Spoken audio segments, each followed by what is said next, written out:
Bonjour chers amis, et c'est Ciano et aujourd'hui nous allons avoir un petit vidéo euh, quand même très passionnel dans le sens, évidemment je vais vous parler de ma grande passion, une de mes grandes passions qui a duré aujourd'hui plus de 12 ans, 13 ans, je ne pourrais pas dire exactement, mais les jeux de société. Avant de vraiment aller vers parler de ce que moi je voulais parler dans cette vidéo, de faire une espèce de plus ou moins, ben c'est pas vraiment un top 10, mais c'est les jeux qui ont été influents pour moi, pas nécessairement pour l'industrie ou quoi que ce soit, vraiment pour moi, ceux qui m'ont marqué et des choses comme ça. Donc évidemment, avant de commencer, je voulais faire quand même un shout-out qui n'a pas vraiment besoin. C'est quand même une très petite... euh, voyons, pardon. Très, très petite chaîne malgré tout. Je crois que j'aurais... Voyons, pardon. Je m'égaye. J'aurais voulu qu'il soit plus gros, malgré le temps depuis le temps qu'il existe, mais j'imagine que c'est juste une question d'intérêt, peut-être, je sais pas. Bref, ils ont que 350 000 membres, enfin de subscribers, comme on dit en bon français. Aujourd'hui, ils ont plus de 25 000 vidéos. Moi, c'est un YouTuber que j'ai regardé beaucoup, beaucoup, beaucoup dans mes débuts pour apprendre sur euh, pas d'apprendre, mais de me tenir à jour, si on veut, sur les nouveautés ou les choses comme ça. Ça a duré peut-être quelques années. Éventuellement, je l'ai mis un peu sur la glace. Je regardais ces vidéos vraiment plus de façon très irrégulière. Et éventuellement, quand j'ai arrêté d'être un petit peu plus dans, si on peut dire, dans l'industrie, dans un sens, parce que j'ai été pendant un certain temps un animateur dans un bar à jeux. Donc je voulais me tenir à jour, même si c'était pas utile nécessairement. Après ça, c'est tout simplement devenu. Je l'ai gardé dans mes notes, mais sans plus. C'est quand même aujourd'hui, je pense, une des plus grosses chaînes anglophones, malheureusement. Là. Euh, je vais en montrer une deuxième là, juste après, que j'ai oublié. Mais donc la première c'est Dice Tower et la deuxième s'appelle Rattle Round 2. Personnellement, c'est un de mes préférés YouTubers qui faisait des explications de jeu, sa façon d'expliquer, sa façon de mettre en scène le jeu. On va juste mettre en pause son introduction. Et vraiment, sa façon de parler, son delivery en bon français, ses explications étaient vraiment toujours. Je pense qu'il y a, dans la plupart de ceux que j'ai pu regarder, qui faisaient des explications, moi, ça a été très, très, très longtemps mon préféré. Un petit peu plus populaire que 110 000. Quand je dis plus populaire, c'est une façon de parler, évidemment. Là. Un peu moins populaire, pardon, je devrais dire. Donc, avec 110 000 personnes. Donc, ça a été, je dirais, deux youtubeurs qui, moi, j'ai connus. Il y a certains autres youtubeurs que j'ai plus vraiment survolés, euh, mais que je vous montrerai pas parce que ne sont pas vraiment des. Ils n'ont pas été marquants parce que, comme je dis, je les ai survolés. Donc voilà. Donc on va commencer par les mentions honorables qui ne feront pas partie dans ce sens. Je voulais quand même en parler très rapidement. Veux pas. Bon, veux pas, on va passer assez rapidement de Catan. Catan qui, on l'appelle souvent un peu, moi je l'appelle dans un sens, le grand-père des jeux de société. C'est vraiment l'un des gros jeux aujourd'hui qui est un peu quasiment l'équivalent du Monopoly, ou presque, d'aujourd'hui. C'est lui qui a vraiment fait l'espèce de transition entre les jeux vintage des années 60, 70, 80 aux jeux vraiment, comme moi j'appelle les jeux modernes, qui sont vraiment depuis ces années-là, les années 95 à 2000. Personnellement, Catan, ce n'est pas un jeu qui m'a marqué du tout. Je le mets dans la liste, je vous le présente plus, mais ce n'est pas un jeu pour moi qui a été présent, tout simplement, dans mes sessions. Je l'ai joué peut-être une ou deux fois, ici et là, à travers les années, mais ça n'a pas été un jeu qui a été marquant pour moi. Ensuite, on va passer à la deuxième mention honorable, qui a peut-être été un petit peu plus marquant, mais pas au point à rapport à tous les autres que je vais vous montrer aujourd'hui. Pardonnez-moi, ça c'est juste ma liste. Un petit peu plus marquant parce que ça a été mon premier jeu aussi en simultanément, presque indirectement, jeu de société vidéo en même temps, parce qu'il y avait une version jeu vidéo qui avait sorti quelques années plus tard, je ne pourrais pas dire exactement quand, que j'avais acheté parce que j'aimais l'idée du jeu. Mais un peu, peut-être comme dit, un petit peu plus impactant parce que c'est un jeu que j'aimais l'idée, j'aimais pour le côté d'animateur parce que j'étais devenu un petit peu plus animateur dans les années, peut-être pas 2004 là, mais beaucoup plus tard dans les années 2007-2008. Quand je dis animateur, c'est façon de parler là. J'étais devenu un petit peu plus une personne qui aimait expliquer les jeux et Ticket to Ride ou Aventurier du Rail en français était un jeu vraiment, surtout quand je suis devenu vraiment animateur à proprement parler, plus dans les années 2012-2013, j'adorais d'expliquer ce jeu parce que c'était le meilleur des mondes de jeux entrée de gamme qui enlevait le côté que moi j'aimais pas de Catan par exemple. En gros, dans Catan, ce que j'aimais pas, c'est le côté des échanges entre les joueurs, qui enlève que personnellement j'aime pas parce que ce n'est pas stratégique, c'est qui est le meilleur.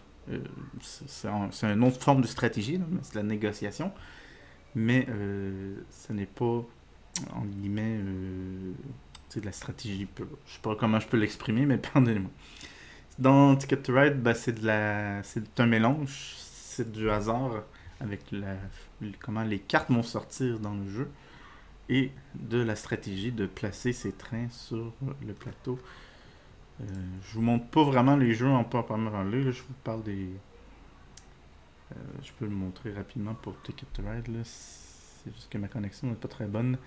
Donc ça c'est le plateau du jeu original, là, qui était des villes principalement aux États-Unis. Il y avait quelques villes au Canada, avec Montréal, Winnipeg, Calgary, Vancouver. Bref. Donc, comme je dis, ça a été un jeu plus marquant, pas personnel. Ça a été un jeu marquant, je dirais, plus d'ordre de, on pourrait, entre guillemets, dire quasiment professionnel. Donc, voilà. Donc là, on va vraiment commencer. Oui, avant de se lancer dans ce jeu, je vais vous quand même présenter. Bon, si vous connaissez pas et que vous jouez à des jeux, allez là. Allez là, c'est la référence, c'est le Wikipédia, c'est BGG, c'est Board Game Geek.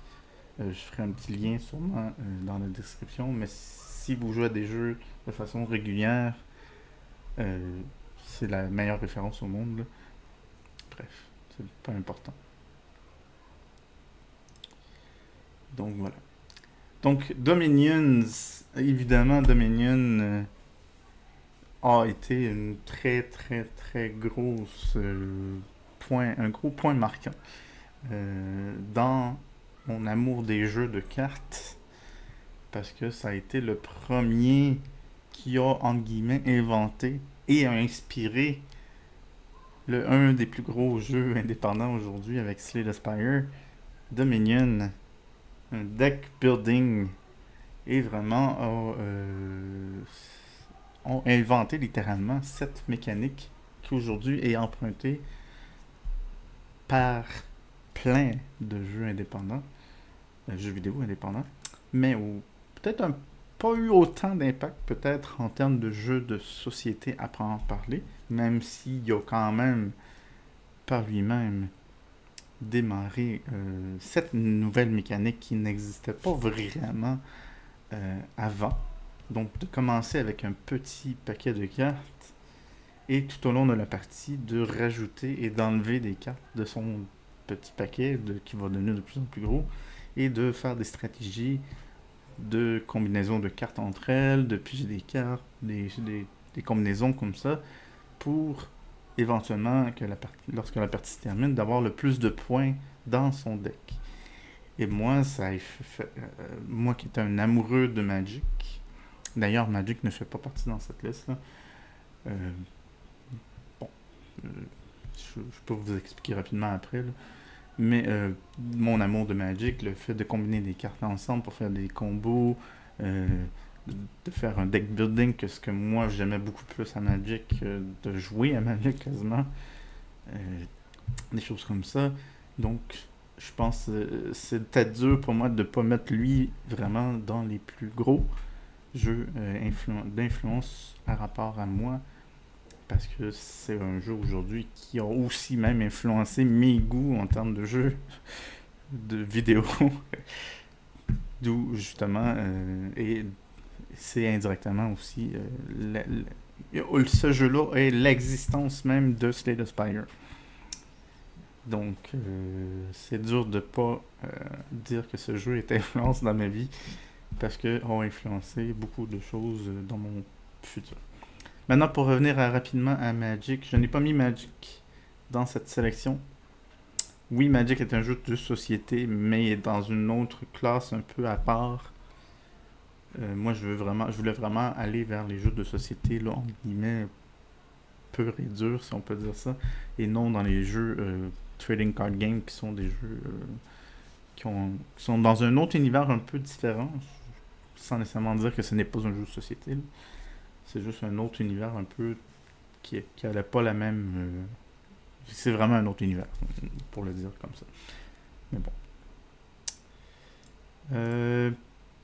Donc, c'est ça. Donc, on va passer... J'ai quasiment oublié. Pardonnez-moi. J'avais une autre version. Okay. Donc, pandémie. Donc, pandémie. Parler rapidement. Donc, pandémie, du premier de ce nom, ça a été... Voyons, je cherche mes mots, pardonnez-moi. Dans les premiers jeux coopératifs qui, je pense que même encore, bon, peut-être pas aujourd'hui, mais dans les dernières années, quand j'étais encore, quand je jouais plus des jeux coop dans les fin 2000, autour de 2020, là, je dirais, là, plus. Juste avant Covid, quoi. Là. Et sensiblement, pandémie, je l'ai toujours considéré un peu presque dans les meilleurs jeux coopératifs. Malgré, bon, ça c'est un défaut inhérent à tous les jeux coop, ce n'est pas un défaut à pandémie en soi. Ce qu'ils appelle le alpha gamer, là. Mais ça, je vous l'expliquerai pas, on va juste passer par-dessus. Mais pandémie, en termes de complexité pour le jouer, difficulté pour gagner contre le jeu, la stratégie versus le hasard, je trouvais que c'était le meilleur en termes de balance à travers un peu tout. À travers tout ça. Pardonnez-moi, je replace un peu mes onglets là. Donc vraiment, pandémie, c'est drôle parce que pandémie, mais aujourd'hui, quand on a eu la pandémie, moi, ça m'a fait pas rire, mais ça m'a fait un peu penser au jeu. C'est un peu drôle parce qu'on a eu une pandémie dans notre vie. Ben, moi, j'ai eu une pandémie dans notre vie, mais tout le monde a eu ça. Mais je veux dire, moi qui étais un amoureux du jeu, ça a fait un peu un drôle bref, excusez, je bégaye, mais bref.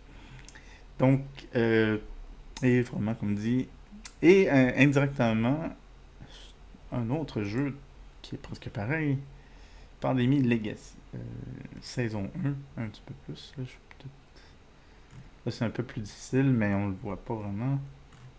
Sensiblement, Pandémie Legacy, c'est le même jeu. Ou presque. Sensiblement, tu pouvais jouer au jeu presque de base avec quelques petites modifications sur le plateau et de personnages du Pandémie original. avec évidemment quelques personnages de plus et des petits tweaks ici et là. Mais évidemment, Legacy, la version Legacy, il y a eu 3 versions Legacy, mais la saison 1, qui est beaucoup plus marquante dans mon cas, était une espèce de mode de campagne qui, où tout au long du jeu, que tu avançais dans une quinzaine de parties que tu fais environ, selon évidemment, là, ça peut aller un peu moins, un peu plus, là, mais environ une quinzaine de parties, qui tu évolues dans le jeu et tu fais évoluer le jeu aussi lui-même et le plateau du jeu lui-même.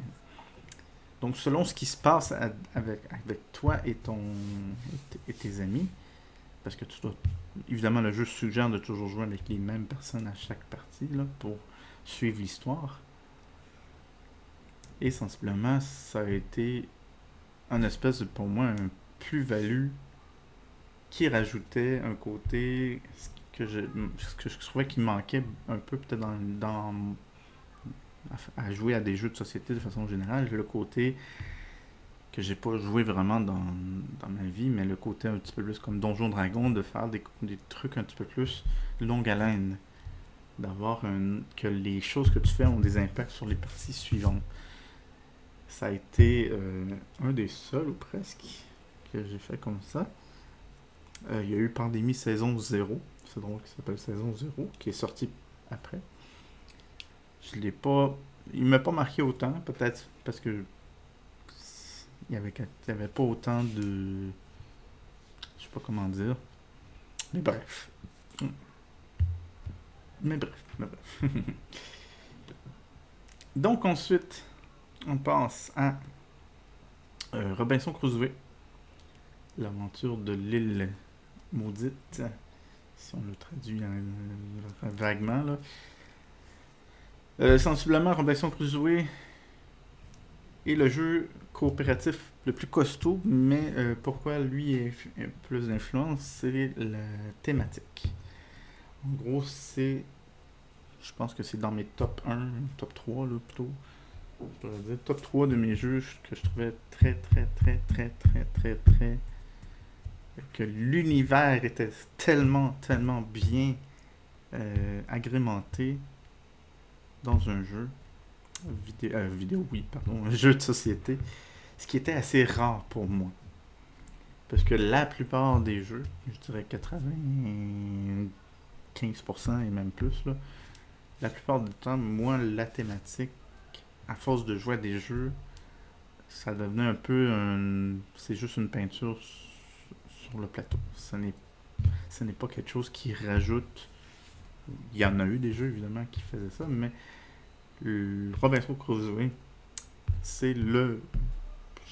Je pense que je pourrais quasiment dire c'est le plus haut en termes de. Bon, maintenant aujourd'hui, j'ai joué à plus de 2000 jeux, je me rappelle pas de tous les 2000 jeux que j'ai pu jouer. Bon, bref. Ce n'est pas plus grave. Donc, comme fait penser, en gros, il y a aussi. Mais dans le jeu de base de Robinson Crusoe, il y a, je pense, 6-7 scénarios qui sont tous des références soit à l'univers de Robinson ou à d'autres univers, comme par exemple, il y en a un, c'est l'île de King Kong. Donc, c'est l'univers cinématographique. Et il y a d'autres univers qui sont un peu, qui empruntent des idées de d'autres univers, mais qui sont principalement dans l'univers de Robinson. Plus. Et ensuite, on passe. En gros, ça s'appelle le projet GIF. En tout cas, GIPF. Sensiblement, c'est une gamme de jeux, à proprement parler. Il y en a eu 8. Mais moi, je considère plus les 6 premiers vraiment comme qui font partie de ceux-là. Et en gros, c'est tout simplement, à part du premier, qui s'appelle le JPF, c'est des jeux qui ont 5 lettres et qui ont un nom un peu imprononçable dans un sens. Avec Tsar, Zurt, Dvan, Punk, Yinch et Link. Je n'ai pas connu Link. J'ai connu les 6 premiers, beaucoup plus. Sensiblement, c'est des jeux qu'on appelle des jeux abstraits. Si vous avez joué à des échecs, au Go, au Shang-Chi, au Shogi, peu importe. En gros, pendant un certain temps, j'aimais beaucoup les jeux comme ça, qui changeaient un peu de... Ben, j'aimais, quand j'étais plus jeune, j'aimais un petit peu les échecs, pour le côté, la stratégie, la logique, tout ça. Mais j'étais tanné. Les échecs, ça me... J'étais un peu dégoûté. Je trouvais que ça tournait en rond, bref. Et éventuellement, je suis tombé sur un peu un amour, si on veut, des jeux abstraits à deux qui changeaient vraiment une donne, qui rajoutaient des stratégies qui sont très très très différentes, des jeux qui s'apprennent en quelques minutes, sur la plupart d'entre eux, et qui sont des jeux qu'on appelle purement stratégiques, il n'y a aucun hasard. Donc ça me permettait de toujours aller rechercher un petit côté, ce côté justement logique, stratégie que j'aimais des échecs, mais que j'étais un peu dégoûté de jouer aux échecs, quoi. Comme dit, c'est principalement, il y en a, mon préféré c'est Tsar. Ensuite il y a GIF. Les autres je les ai pas autant joués à comparer des deux premiers, là. Il y a Yinch que j'ai joué aussi un petit peu, peut-être un petit peu plus dans l'ordre, là. Tsar, GIF et Yinch dans le top 3. Les trois autres, bon, il y avait surtout Pong qui était une mécanique un peu drôle, là. Je n'ai pas connu Link ni l'autre qui est pas vraiment un jeu abstrait, là, qui est très très très différent, qui joue avec des sabliers. Enfin, c'est un jeu abstrait mais avec un concept de temps. Mais bon, bref. Ensuite, pardonnez-moi, je vais faire dans un certain ordre, là. Donc, Sentinel of Multiverse, ce jeu est un peu spécial dans... Ça a été une bulle, on va dire ça comme ça, dans mes goûts. J'ai aimé beaucoup, beaucoup, beaucoup, beaucoup. Et à un moment donné, ça allait juste tomber. Pendant, je sais pas, 3 4 5 mois, je ne pourrais pas dire combien de temps, j'adorais beaucoup l'univers comique, de bande dessinée un peu à la Batman. J'aimais beaucoup tous les cartes, j'aimais le jeu, même si le jeu était très médiocre en termes de gameplay. Euh, Puis je pense que c'est ça qui m'a fait un peu comme d'un coup arrêter complètement. C'est que j'étais plus capable d'endurer la mécanique, le gameplay du jeu en soi. Au début, c'est peut-être je me forçais, je sais pas comment le dire. J'avais acheté les. En plus, j'avais acheté les deux expansions supplémentaires pour avoir beaucoup plus de choix de personnages. Et veux pas, ben c'est un jeu de cartes coopératif, donc et super-héros. Donc pour moi, ça venait chercher plusieurs petits points qui tombaient dans mes goûts. Parce que j'étais un peu un fan des X-Men, les dessins animés, les Spider-Man, les dessins animés. Euh, j'ai- je n'ai pas connu les bandes dessinées tout court là, de tout ce qui est super-héros, malheureusement. Et un peu, ben en gros, ce jeu, ça a été ça. Ça a été un peu cette espèce d'univers, justement. Parce que dans le jeu, il y avait en plus une petite BD. Dans, dans chaque expansion, il y avait une petite BD d'une trentaine, quarantaine de pages qui, justement, parlait de cet univers. Et, comme je dis, je voulais l'aimer, ce jeu-là. Je voulais l'aimer parce que c'était un très bel univers. C'était une façon de jouer quand même très simpliste. Mais il y avait des trucs qui m'agaçaient trop. En gros, c'est un jeu qui est très fiddly, qu'on appelle dans le terme, dans l'univers jargon de jeux de société. Sensiblement, ce que ça veut dire, c'est qu'il y a beaucoup de petites pièces à bouger. En gros, quand tu joues, il y a un des joueurs qui doit gérer tout ce qui se passe, ou à peu près. Surtout du côté du méchant, parce que le méchant n'a pas de IA à proprement parler, c'est que tu fais juste jouer une carte de son deck à chaque tour et tu lis ce que la carte te dit de façon générale. Évidemment, ça dépend, là. C'est lire la carte. Sensiblement, c'est ça le jeu. C'est lire ce qui se passe sur les cartes. Comme beaucoup de jeux de cartes, là. Et il devait avoir, ben, pas bouger, pas obligatoirement qu'un joueur, mais un joueur devait gérer ben, les nombres de dégâts que les créatures du méchant reçoivent, les dégâts que le méchant fait. Donc il y avait beaucoup de cette petite manipulation qui a un peu tué le, le, le, le, que je voulais aimer ce jeu. Je voulais vraiment l'aimer, mais il y avait des trucs qui... Je trouvais que ça manquait... Il manquait un petit côté stratégique peut-être, parce que le jeu a voulu se simplifier d'un certain point. Parce qu'à chaque tour, à chaque tour, tu ne pouvais jouer qu'une carte, de façon générale. Et donc, ça offrait très très peu souvent de vrais choix stratégiques euh, véritables, parce que tu jouais juste ta meilleure carte, point. Il n'y avait souvent pas vraiment de choix à prendre parler. Tu n'avais pas de deck building, ça c'était un des trucs majeurs, que les decks étaient toujours les mêmes, peu importe. Mais maintenant, chaque personnage avait un peu son type de style de jeu. Il y avait des personnages qui étaient beaucoup plus compliqués à jouer que d'autres. Par exemple, si je prends l'image ici, celui qui est complètement à gauche, est très très très beaucoup plus compliqué à jouer que par exemple le premier à droite, qui est un personnage un peu le Superman de cet univers-là. Et que tu devais presque à chaque fois l'avoir dans ton équipe, ce qui enlevait un peu le côté je veux pas être obligé de le jouer, parce qu'il était trop balancé pour jouer en équipe, à rapport peut-être à d'autres personnages là, qui étaient pas nécessairement moins forts, mais moins adaptés il était peut-être plus fort, mais seul. T'sais. Il faisait rien vraiment de supplémentaire pour l'équipe en parler. Bref. Donc, c'est un jeu qui m'a marqué, qui malheureusement est tombé très rapidement. Je voulais aimer ce jeu, mais bon. Tant pis, c'est des choses qui arrivent. C'est Sentinel of Ultimerce. D'ailleurs, il y a un jeu vidéo, si ça vous tente de l'essayer, avec tous les expansions qui ont sorti. Là, c'est très correct. L'adaptation est quand même bien faite. Ça enlève justement le plus gros défaut du jeu physique, qui est la manipulation de tous les petits objets. Mais ça reste que le gameplay loop principal est correct. Sur la version peut-être jeu vidéo est un petit peu plus rapide, donc tu as moins ce sentiment de... Parce que si tu joues en coopératif avec d'autres amis, ben, tu joues un personnage, donc t'es pas tant impliqué dans le jeu, à part de jouer ta carte par tour, d'activer ton action par tour, et that's it. Bref. On va passer au prochain.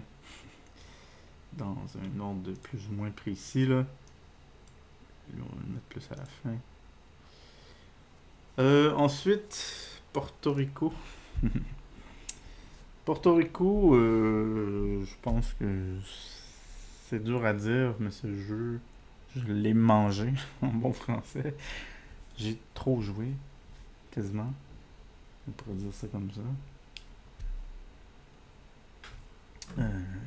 En gros, c'est que à une époque, pardonnez-moi,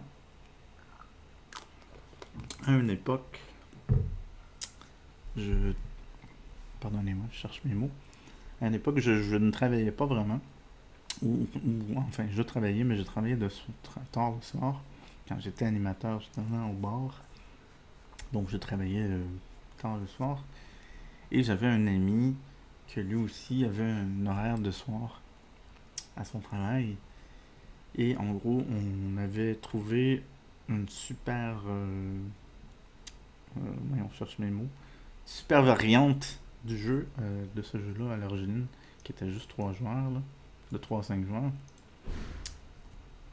Et on avait trouvé une variante sur Internet qui était vraiment super bien faite. Et on devait jouer à peu près 5 à 10 games par semaine en moyenne. Et ça pendant facilement 3-4 mois. Donc j'ai joué. j'ai joué. Je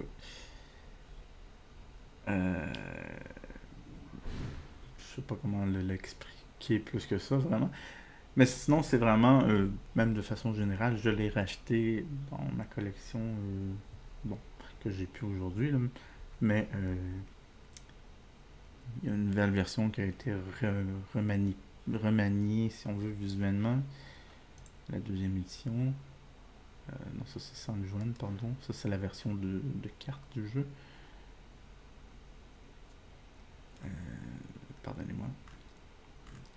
Bon, c'est pas important dans tous les cas. Bref.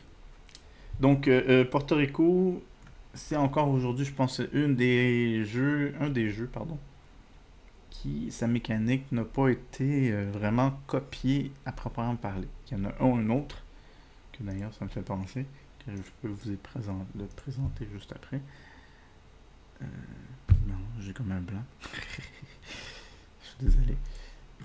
Donc la mécanique de Porto Rico reste encore aujourd'hui. Enfin, c'est sûr que je n'ai pas joué à tous les jeux qui sont sortis, on s'entend là. Malgré que j'en ai joué plus de 2000. Bref. Ah, c'est Race for Galaxy que je cherchais. Race for the Galaxy. Donc, en vous parlant des jeux, ça me fait penser à d'autres qui ont été... Bon, Race n'a pas été autant impactant. Ça a été plus... Je sais pas comment je pourrais dire. La mécanique, justement, qui plus ou moins copiée de Porto Rico. Mais même encore aujourd'hui, est un peu lui aussi unique en son genre.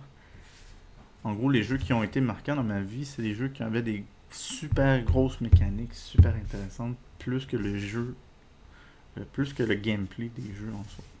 Moi, je suis ce qu'on appelle un joueur justement de mécanique. Je pense que c'est peut-être un peu le côté du TDAH, le visuel, le côté lore, le côté histoire que le jeu peut raconter. Pour moi, c'était de la peinture. C'est plutôt un papier peint. Ce n'est pas quelque chose qui, pour la grosse majorité des jeux, m'agrippait, si on peut dire, émotionnellement. Parce que c'était le côté vraiment plus intellectuel, si on peut dire ça, des jeux qui m'attiraient. Donc, je passe assez rapidement parce que je pense pas qu'il soit aussi impactant que certains autres que j'ai montrés déjà. Ensuite, on passe à Tzolk'in. Ça a été mon jeu de l'année pendant plusieurs années. Et même encore aujourd'hui, je pense que c'est encore, je pense que ça pourrait quasiment être dans mon top 1. Même encore aujourd'hui. Tzolk'in, sensiblement, c'est son côté... je trouvais qu'il était parfait jusqu'à un certain point. J'essaie de trouver une belle image, peut-être, un petit peu plus. On va aller directement dans les images plus, là, ça va être plus rapide que de passer une à une.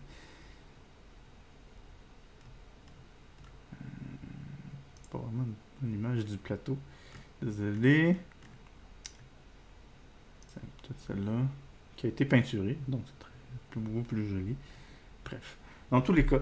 Donc, comme je disais, c'est que moi je le trouvais jusqu'à un certain point là, parfait en termes de balance, de mécanique, encore une fois, de gameplay, de beauté de gameplay. Je vous parle pas des jeux en soi, là, de comment on les joue tous. Si vous êtes un joueur de jeux de société, allez les voir vous-même. Je voulais pas passer non plus là, 15 minutes par jeu non plus. Je voulais juste présenter les jeux en soi. En parler. Donc voilà. Ensuite, on passe à Dungeon Lords. Ce jeu... Bon, je regarde Playtime 90 minutes. Ça n'est vraiment pas vrai. Là. À moins que tout le monde sait bien jouer puis que tu lagues pas, là. C'est impossible. Tant qu'à moi, c'est impossible de faire une game en 1h30. C'est faisable, mais bon. C'est peut-être à 2 ou à 3, à 4 joueurs, comme je dis, à moins que les 4 joueurs ça joue et que ça lag pas. Non, c'est 2 heures. C'est un bon 2 heures facile. Bref, c'est juste que ça m'a un peu comme accroché dans un sens. Dungeon Lords, moi, c'est un autre ovni un peu. Euh, enfin, ovni, façon de parler, là. Pour le côté, la thématique. Ça, c'est dans mes top 3 thématiques, comme je pourrais dire. Mécanique aussi, là, veux pas. En gros, si vous connaissez Dungeon Keeper sur l'ordinateur, ben c'était quasiment une implémentation de ça en jeu de société. Tu joues un méchant dans un donjon, il y a des héros qui vont attaquer ton donjon et ton but c'est de tuer ces héros qui vont s'aventurer dans ton donjon. Et sensiblement, il y avait un peu comme c'est presque 2 jeux dans ce jeu. Tu avais une première partie qui est un placement d'ouvriers et programmation qui appelle. En gros, tu choisissais 3 actions dans un ordre précis. On les révélait dans l'ordre des joueurs. On faisait, mettons, l'action 1, l'action 2, l'action 3. Et selon ce que tu avais choisi, si tu arrivais, mettons, au premier rang, au deuxième rang ou au troisième rang potentiel d'une même action, mais l'action était différente. Plus forte, souvent. Et donc, il y avait ce petit côté de... Ah, j'ai choisi une action, j'espère de pogner... Il y avait certaines actions que si tu étais premier, c'était gratuit, mais tu avais le dernier choix si d'autres joueurs prenaient la même action que toi, puis bref, il y avait tout un mécanique. Et ensuite, il y avait la deuxième, si on veut, de moitié du jeu, qui était tout simplement, les héros vont s'aventurer dans ton donjon, et toi, tu dois mettre, selon si tu es dans un corridor ou dans une salle, ben, tu vas choisir si tu envoies un monstre attaquer, de mettre ou de peut-être mettre un piège qui va les endommager, bref. Et tu avais des héros en face qui avaient des petits effets, soit selon évidemment. Là, bref. J'ai vraiment beaucoup aimé ce jeu, mais le plus gros défaut, si je peux le dire comme ça, du jeu, c'est que c'était difficile de le mettre sur la table. Parce que c'était compliqué à expliquer. Parce que tu expliquais pratiquement 2 jeux. Qui prenaient presque 45 minutes là, en tout. Là. Donc c'est quand même... C'était costaud, c'était... Bon, bref. Et en parlant de jeux vidéo... pardon, je me suis trompé dans mon jeu. Pardon, ça doit bien. Ça c'est l'expansion, je me suis trompé dans ma liste. Parce que j'ai beaucoup préféré Bon, la première expansion, si ça peut... Excusez, ma connexion est un peu lente.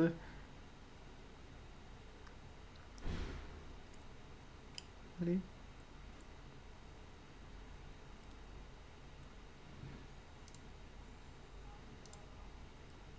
Hein?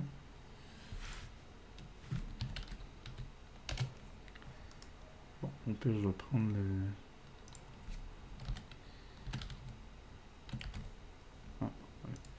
Désolé, connexion qui est comme buggée dans un sens. Et c'est indirectement une autre adaptation d'un jeu vidéo, indirectement. En gros, une des adaptations les plus fiables, indirectes, parce que ça n'était pas voulu, d'un jeu vidéo, SimCity. En gros, tout l'univers, si on peut dire thématique, dans un sens de comment le jeu fonctionne, ben est un copier-coller ou presque de comment ça fonctionne quand tu joues aux jeux vidéo. En gros, tout ce qui est comment les tuiles fonctionnent ensemble, ben, c'est très référencé et c'est une des raisons. Je sais pas si c'est pour cette raison-là pourquoi j'aimais beaucoup ce jeu, mais j'aimais beaucoup ce jeu, je pense, pour sa balance aussi, comment il était bien balancé dans un sens. Surtout plus avec l'expansion justement qui rajoutait des petits trucs supplémentaires et bref et tout le mécanique, pas le lore mais la thématique dans un sens, même si la thématique était très peinturée dans un sens, c'est plus une thématique dans le sens de tu construis une ville, puis tu le sens que tu construis une ville, c'est plus dans ce sens-là que visuellement. parce que visuellement c'est très correct. Là. De toute façon, moi c'est pas ce qui m'accrochait dans tous les cas dans les jeux. Bref. Mais sensiblement, quand je présentais ce jeu à des gens, je disais littéralement SimCity The Board Game. That's it. Ça résume le jeu en une ligne. C'est littéralement SimCity The Board Game. Ensuite, un amour et un ovni, littéralement, dans mes goûts surtout. Parce que ce jeu, quand tu regardes tous les autres jeux que j'ai aimés dans ma vie, tu te demanderais, mais comment ça? Comment ça? Mais comment ça? Parce que Betrayal Legacy est ce qu'on appelle dans le jargon un Ameritrash. En gros, c'est publié en plus par une grosse compagnie qui, dans les années 80, faisait énormément de ce genre de jeu qu'on appelle, dans le jargon, Ameritrash. En gros, le jeu qu'on appelle Ameritrash, c'est souvent les jeux un peu comme, si on recule dans les années 70-80, Risk, les wargames, les jeux où tu te déplaçais sur une map de monde, Axis Analyze aussi, là, pour en nommer un autre. Tu te déplaçais, mettons, sur une map monde, tu attaquais, mais tous les mécaniques se faisaient avec des lancements de dés. Ce qui, pour moi, pour la 99,999% des jeux, j'essayais pour mourir de lancer des dés pour avoir un résultat X. Mais qu'est-ce qui est arrivé? En gros, c'est à cause d'un ami que je côtoyais pas à Montréal, pardon, à Québec, que lui était un amoureux des jeux des années 80, justement. Et il y avait une énorme collection. Je pense qu'il devait avoir 300 à 400 jeux, justement, de cette compagnie. Principalement, là, pas que de cette compagnie, mais beaucoup de cette compagnie. Et lui était un amoureux des jeux dit univers, que le jeu vraiment est plus orienté sur l'univers et la thématique et ce qui se passe comme en termes d'histoire dans le jeu que des mécaniques logiques. Parce que moi j'étais un joueur de mécaniques logiques, des stratégies, de faire des choses comme ça, et lui il était un peu comme dans l'autre, il était un petit peu plus vieux que moi là. Mais lui était vraiment dans cet univers un petit peu plus. Moi, quand je joue un jeu, je veux embarquer dans une histoire. Je veux embarquer dans l'univers. Je veux pas être encombré de penser à une stratégie, de penser à... Donc, c'était vraiment un très bon ami pour ça, parce que ça me permettait ça m'a permis indirectement de découvrir un côté... Justement, ce côté-là des jeux, qui était pas vraiment présent dans les vieux jeux des années comme Monopoly et autres, Clue, whatever, qui était moins présent dans un sens, mais qui était présent sur... Il m'a montré certains jeux. Si je prends un nom là, rapidement, Fortune and Glory.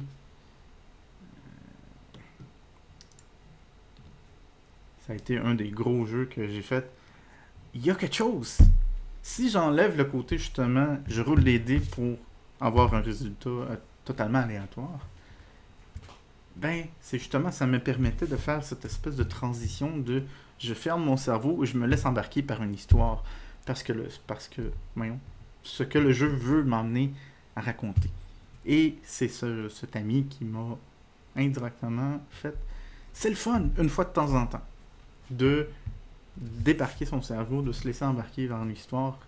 Lui, Fortune and Glory était un des principaux qui me fait connaître, mais c'est pas le seul. Là.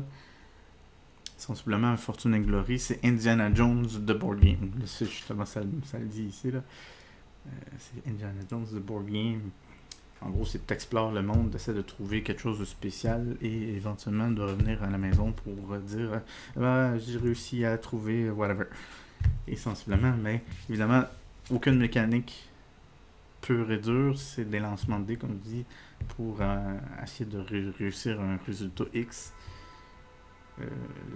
Donc c'était cette espèce de shift complètement à l'opposé de ce que j'étais habitué de jouer.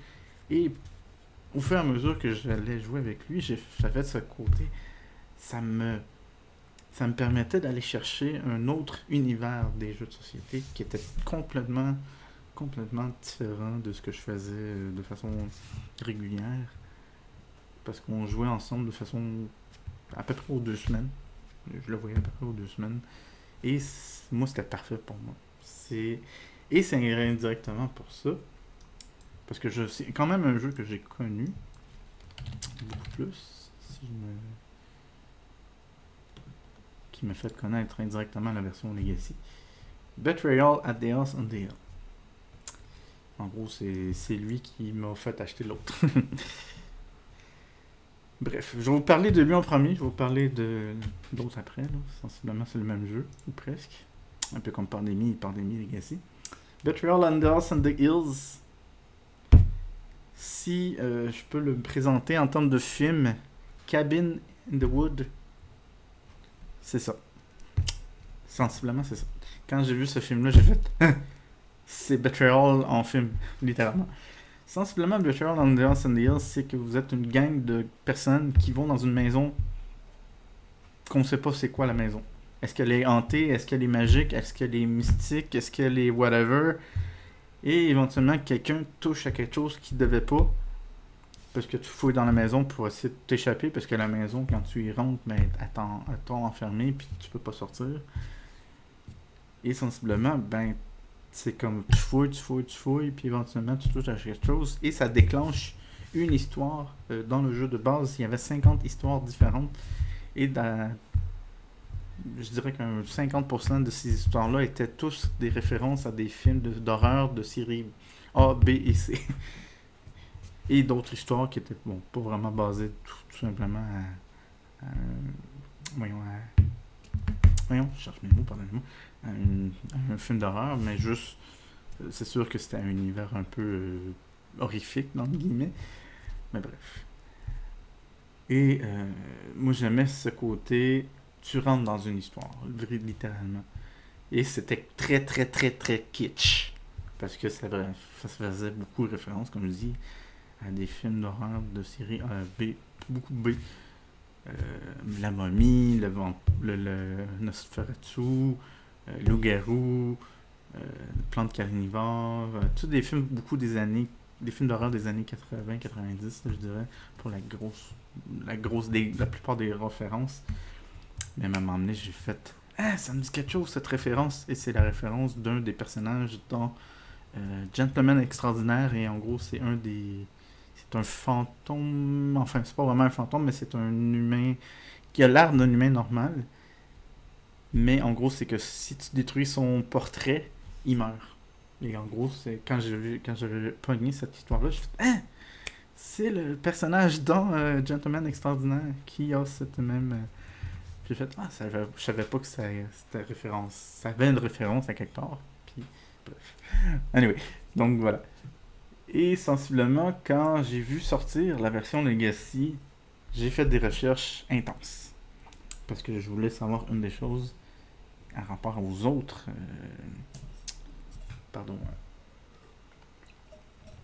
Parce que les autres Legacy, qui étaient sortis dans les années précédentes, avaient tous un peu